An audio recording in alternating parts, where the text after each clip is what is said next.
The church bells for Sunday service had just rung 3 times, and St. Paul's Holy Spirit Church was packed. Sunlight streamed through the stained glass, landing on the reefily tied headwraps, geli, and suits of the congregation. Some whispered prayers, others hummed hymns softly. The air smelled like perfume, sweat, and melting candle wax, the familiar scent of a Sunday morning for Lagos's middle class. Ife Akintola sat in the 3rd row, aisle seat. She wore a faded but crisply ironed blue maxi dress, holding an old Bible. She wasn't wearing a head wrap, her black hair was pulled back neatly, like a silent vow. Nobody knew that just 7 days ago, her whole world had turned upside down. Her aunt, Ms. Adedayo Akintola, the one who never married, who built her real estate and small supermarket chain in Accra, had passed away peacefully at home. The will had just one line: all assets to my niece Ife Akintola. 84 million naira. 3 street-side shops. 2 Mercedes-Benz. A name. Suddenly, she wasn't just Adebayo's wife, she was Ife, the one with money. But before she could even catch her breath, her ex-husband, Adebayo, showed up. First, it was a call: my dear, I heard about your aunt, my condolences. His voice heavy, like he was acting in a soap opera. Then came WhatsApp voice notes, choked up: I regret everything, I shouldn't have treated you so badly, let's get back together, I promise I'll change. Ife didn't reply. She knew exactly what Adebayo's change meant. First, she'd use the money to pay off his gambling debts, then buy him a new car, and he'd go right back to taking his new wife, Faye, dancing in Victoria Island clubs, leaving her alone in that empty apartment. She wasn't new to putting up with it. 12 years of mariage.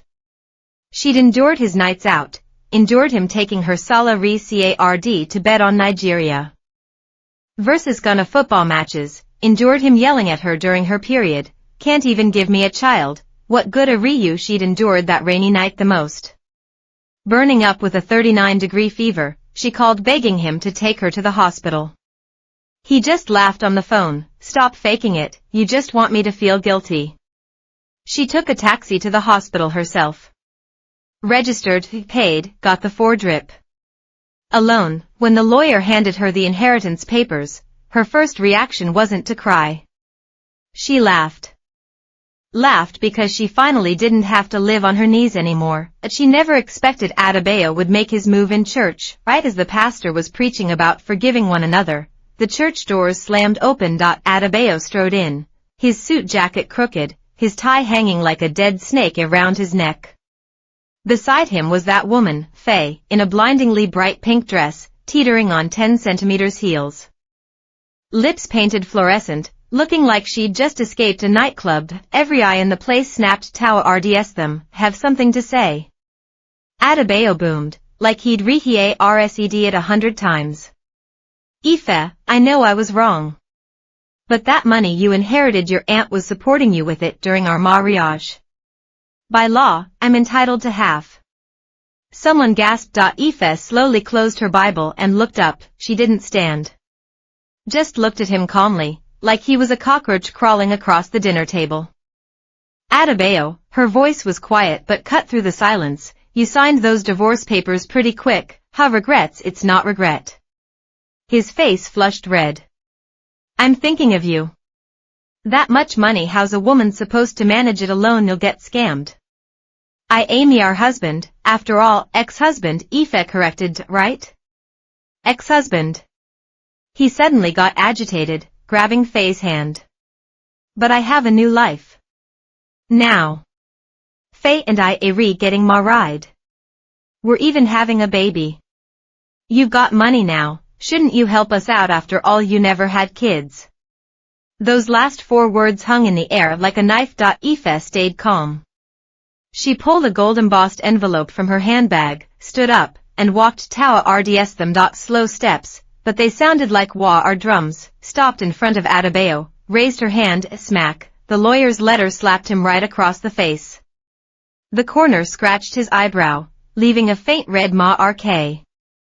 That's a court restraining order. Ife's voice was cold as the rainy season wind.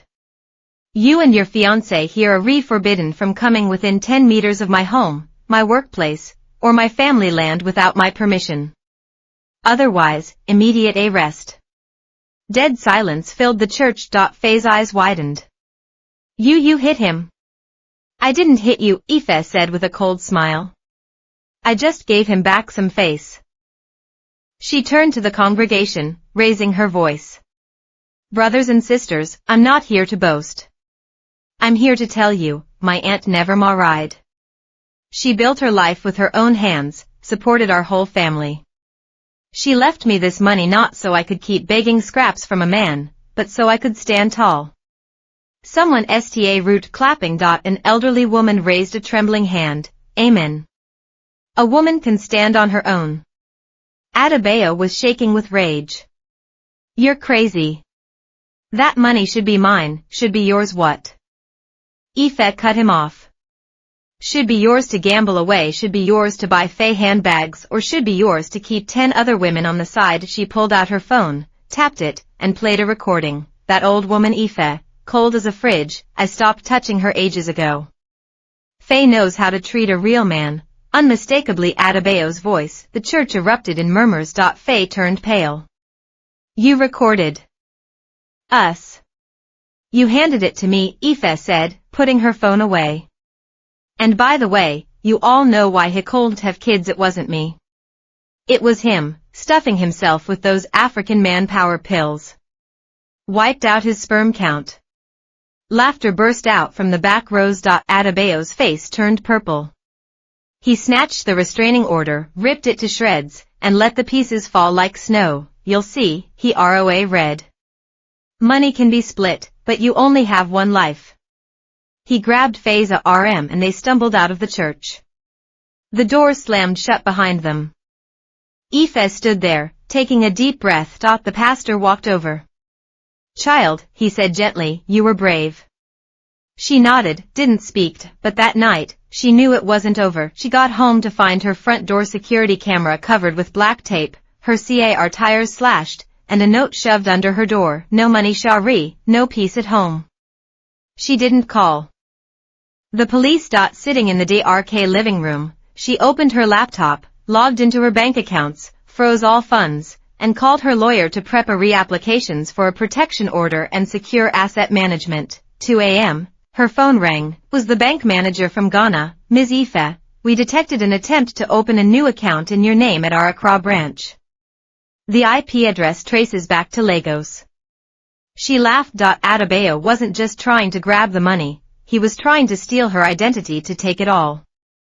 She texted her lawyer, add another RGE to the lawsuit, financial fraud. Then, she opened her notes app and typed, they think money makes a woman soft. But now that I have it, I can finally stand firm.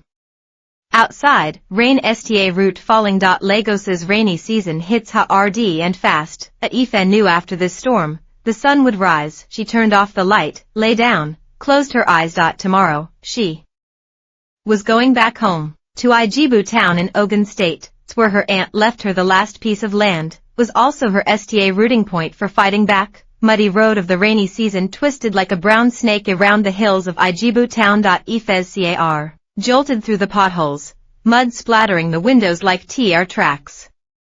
She didn't use the AC. The car smelled of damp wet grass, and the distant scent of cattle pens, the familiar smells of her childhood. She'd lived here until she was 12. Her father died young, her mother remarried, and it was Auntie Adebayo who brought her to Lagos for school. But every summer holiday, she came back, helping Auntie tend the sloped plot planted with cassava and bananas. A woman must understand the land, Auntie used to say. The land doesn't lie. What you plant, it gives back. Now, Auntie was gone.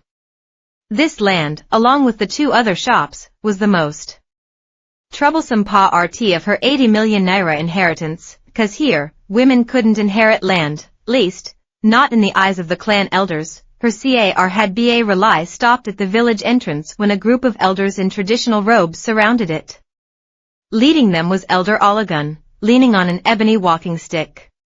His face was red with deep wrinkles, but his eyes were sharp as a hawk's. Aoife Akintala, his voice was low, you've come for the land. Ife got out and bowed slightly. Yes, elder. Aunties will states the land is mine. Will a heavy-set man beside him scoffed. We Ijibu people follow tradition, not foreign scribbles on paper. It was Akinwumi, Adebayo's cousin. He'd somehow arrived in the village too, Clea RLY here to cause trouble. Elder Olagun raised a hand to quiet him. Child, your aunt never married, had no children. By our ancestors' rules, the land should go to the nearest male relative. Your cousin Akinwumi is the rightful heir. Ife calmly pulled a folder from her bag. This is Auntie's will, certified by the Gunna High Court. Her signature, witnessed by lawyers, fingerprint verified. She handed over another document. And this is Section 14 of Nigeria's Inheritance Act, regardless of gender, a legal heir named and invalid will has equal rights. The elder took the papers but didn't look at them. He just placed them gently on his lap. The law belongs to the white man, he said slowly. Tradition belongs to our ancestors. Do you understand? Ife understood perfectly. In countless villages across Africa, women, even with university degrees, jobs, and savings, could be instantly silenced by the word tradition when it came to land, property, or family assets. Her aunt had bought the land in her own name, but the villagers always whispered, it'll go to a male heir eventually. Now, the prophecy was trying to fulfill itself. At night, Ife stayed in Auntie's old house. Rain leaked through the roof. She caught the drips in a basin, listening to the rhythmic plink-plink as she checked her phone. Adebayo had sent a WhatsApp voice note, sounding painfully sincere. Ife, I know you hate me. But for the sake of our past, help me. Faye is pregnant, I can't abandon her. You have money, just a little, we'd be so grateful. She snorted and four-way rided it to her lawyer, prep a countersuit. Harassment. But the real trouble was just beginning. The next morning, rumors spread through the village like wildfire. Ife stole that money. She's selling the land to the Chinese to build a factory. They'll destroy our ancestral graves. She's a Christian. She doesn't honor the ancestors. They won't bless her. Worse, Adebayo arrived with Faye. They rented a small hut in the village. Faye parade. Around with a baby bump. Ife could tell it was a pillow stuffed under her dress, crying to anyone who'd listen. We're starving. Ife has so much money, but she won't help us. Some people rude to waver. Ife knew if this continued, she wouldn't just lose the land. She'd be driven out of the village. She decided to fight back. She contacted the African Women's Legal Aid Center in Lagos. 3 female lawyers arrived. Ife rented the village hall and called a community hearing. Posters went up everywhere. Public forum, the estate of Ms. Adebayo Akintola. Time, Saturday, 3 p.m. Topic, tradition versus law, do women have the right to inherit? Saturday afternoon, the hall was packed. Young people who supported her, middle-aged folks watching cautiously, and elders radiating hostility. Akinwumi sat in the front row. A RMS crossed like a hyena waiting to pounce. Ife stood at the front. She wasn't wearing a dress. Instead, she wore a simple white cotton traditional outfit, her hair braided tightly, looking just like Auntie in her youth. People of Ijibu, she began, her voice clear. I'm not here to argue. I'm here to ask one question. Why can't a woman own her own land? Silence fell. She played a video, an old interview with Auntie, on screen. 78-year-old Adebayo sat on her balcony, smiling. When I was young, I wanted to marry too. But my father said daughters don't inherit. So I swore, I'll buy my own land, build my own house, decide for myself who to marry, or not marry. She did it, Ife said. She bought the first plot with her teacher's salary, the second with profits from her supermarket. She didn't rely on a man, or a brother. She relied on herself. She turned to Elder Olagun. Elder, you speak of tradition. Auntie was Ijibu too. Her blood is our ancestors' blood. Her land she rented it, 1 naira. At a time. Now, she left it to me, not to Akinwumi. Not because he's a man, but because she believed a woman can also salvaguard her family's legacy. Heads began to nod. She played another recording, Adebayo bragging in a bar, once Ife gets the cash, I'll make her sign a voluntary gift deed. If she refuses, I'll shame her in church, make her the laughingstock of the whole city. The hall erupted in angry murmurs. An elderly woman stood up. No wonder he rushed the divorce. He wanted to steal her money. Ife took a deep breath. I won't just keep this land. I will use it to build something, a vocational school for girls. She showed the design, a 2-story red brick building with classrooms, a computer lab, a sewing workshop, will teach accounting, computers, law, Heartwarming techniques. So these girls won't end up like me, their cards taken by husbands, sick and alone, divorced and left with nothing. Her voice caught. I don't want another Ife to spend 12 years on her knees. In the hall, silence. Then, one girl root clapping. Another joined. Then another, until applause filled the room like heavy rain. Elder Oligum closed his eyes. After a long moment, he opened them. He walked slowly to Ife, leaning on his stick. From his robe, he pulled out the will documents. He'd finally read them the night before. Child, his voice was rough, your aunt would be proud. He turned to the crowd. From today, this land belongs to Ife Akintola. Anyone who challenges this challenges the whole clan. Akinwumi's face turned purple.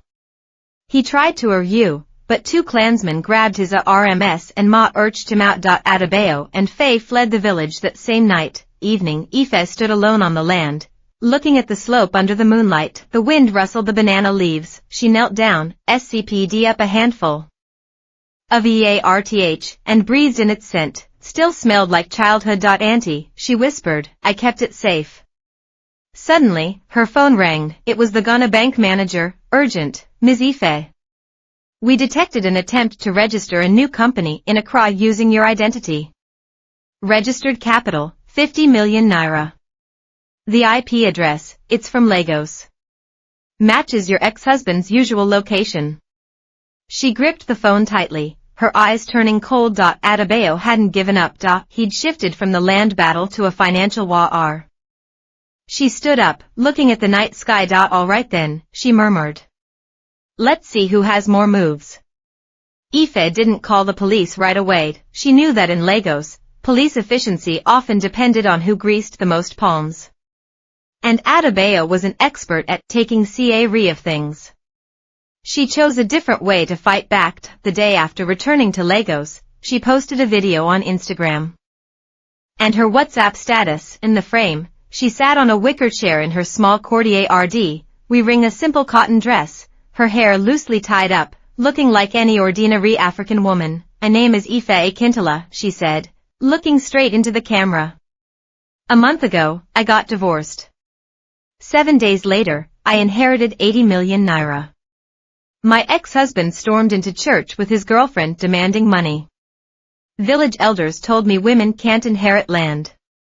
But today, I'm telling you, my money, Muriel's. She began her story. I endured it for 12 years. My salary card taken. Friends cut off. Even needing permission to visit my own mother. He called me useless because I couldn't have children. But the hospital report said heroined his own body with pills. My aunt never married. She built her life herself. She left me this money not to keep me on my knees, but to help me stand up. But they won't let me stand. They say, a woman with money goes crazy. But I ask, why is a man with money called successful, but a woman with money is a problem? At the end of the video, she held up a blueprint. I'm building a vocational school for girls in Ijebu. If you've been hurt too, if you want change, stand with me. She added the hashtags, hashtag my inheritance my rules, hashtag I stand with Ife, hashtag African women don't kneel. She pressed post. At first, nothing, but by the third day, the video root spreading. A Nigerian female journalist Shah read it. This is the real story of African women. Then, a single mother from Ghana commented, I inherited my father's farm. My brother burned down the Wari house, saying a married daughter is like spilled water. A Kenyan bank employee wrote, I got promoted to manager. My former boss hinted, Shari some money, or I'll get you fired. A South African lawyer read, I help women with inheritance cases. The opposing lawyer said, what does a woman need so much money for? #I stand with IFI quickly trended on Twitter across Africa. Ife seized the moment. She launched an online group, the African Women's Property Rights Alliance, inviting lawyers, journalists, social workers, and influencers. She wasn't just Ife the rich woman anymore, she was Ife speaking for women. She root live streams, every Wednesday at 8 p.m., a new topic, where does my money go after divorce *, why do banks always suspect women's money is dirty? If my aunt had money, why can't her niece inherit it? Thousands tuned in each time, some cried. Some raged. Many said, I thought I was alone. Adebayo panicked, he thought if he made enough noise, Ife would cave and give him money. Instead, she hadn't given him a kobo and had become a feminist icon. He decided to smear her. First, he got a tabloid to write, Mystery Heiress Ife. Where did the money really come from? Money laundering. Then he spread rumors in the community, she's brainwashed by a cult, she's selling the country to the Chinese. He even hired people to pose as her relatives online, calling her disrespectful and a family traitor. But Ife was ready. She released 3 recordings, 1. Adebayo calling from a casino, soon as she gets the cash, I divorce her and ma rry Faye. 2. Him conspiring with a bank employee, help me check her accounts. I'll give you 50k if you do. 3. Him bragging to friends in a bar, women just read them a bit, they cry, and the money comes easy. The internet exploded. Final blow came when she exposed Faye's situation. Through anonymous channels, she got Faye's medical records, no pregnancy. The baby bump was a pillow Adebayo paid her to wear. In her live stream, Ife said, Faye is a victim too. She thought marrying him meant a good life. Instead, she has no name, everyone just calls her that woman. She urged, don't hate her. Help her. Soon, a women's NGO reached out to Faye, offering counseling and sewing training. Faye cried in an interview, I thought he loved me.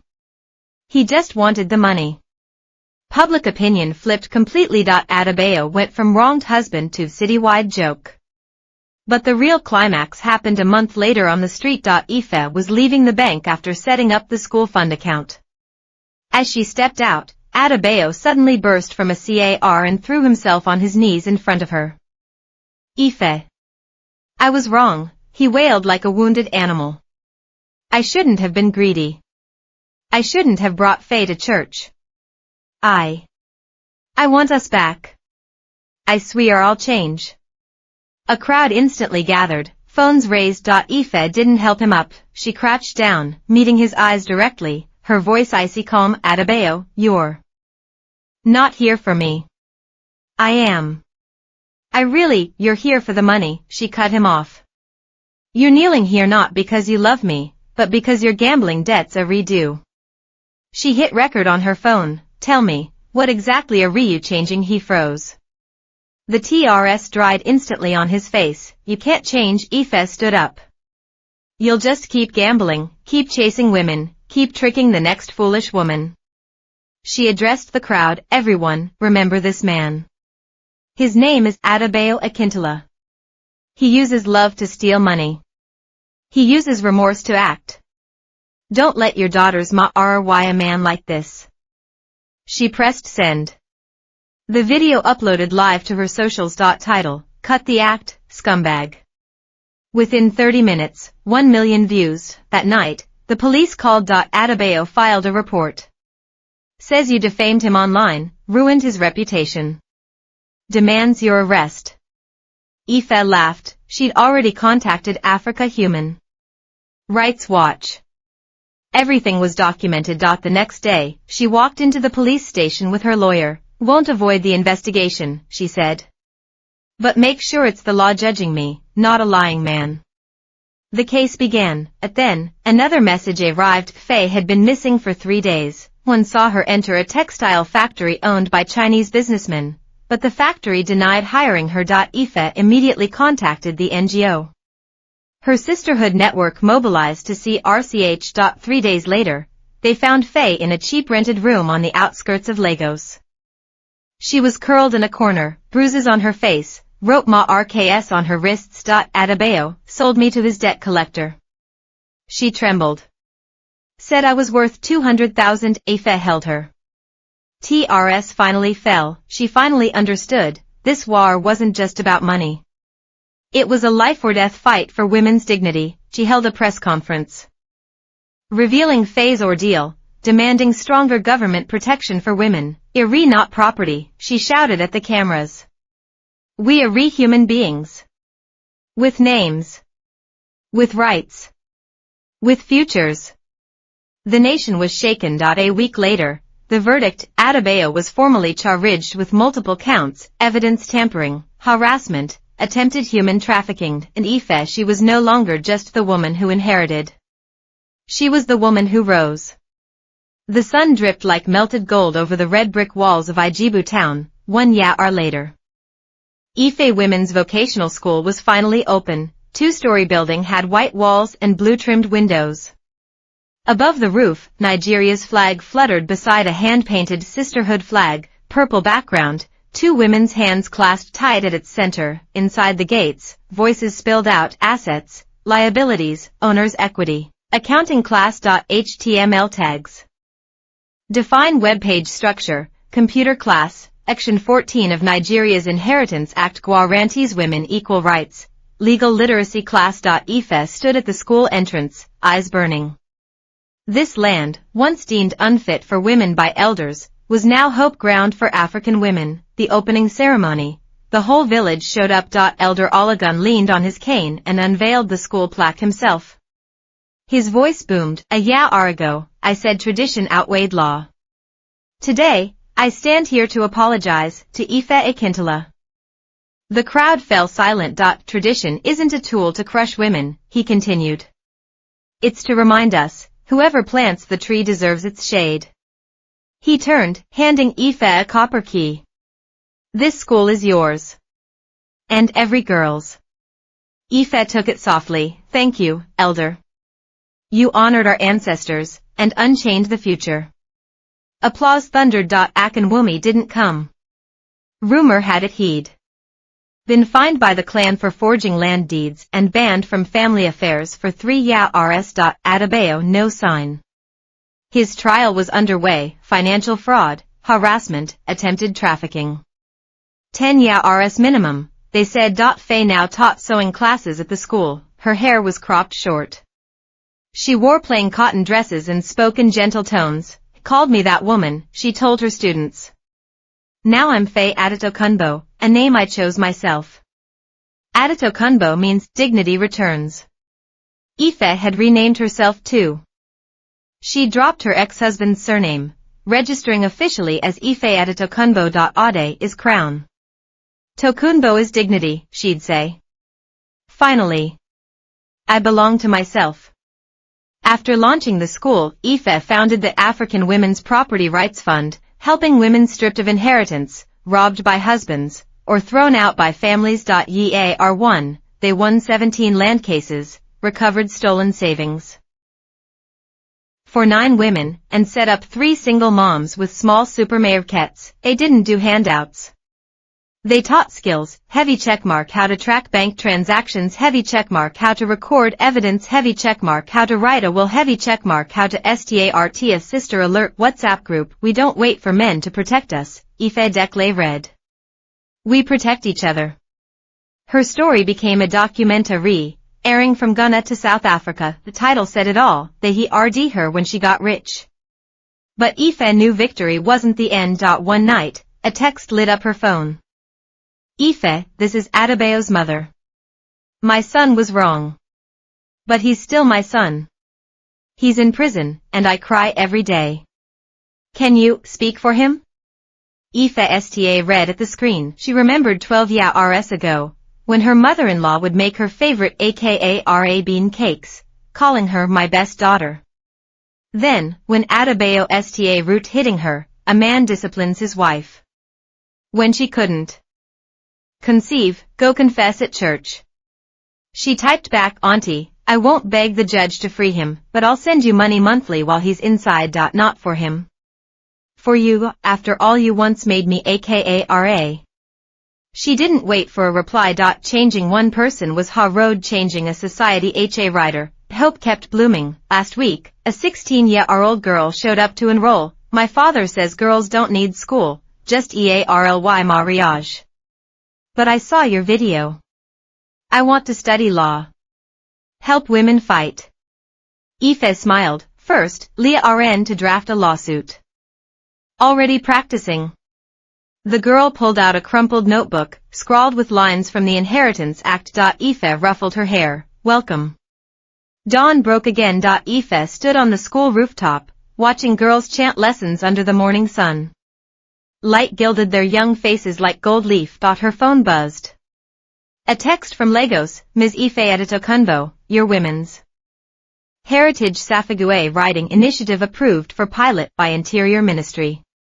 First 100 inheriting women to receive gov-protected accounts and legal support. Thank you for changing the game. She laughed, tilting her face to the sky. The rainy season had long passed.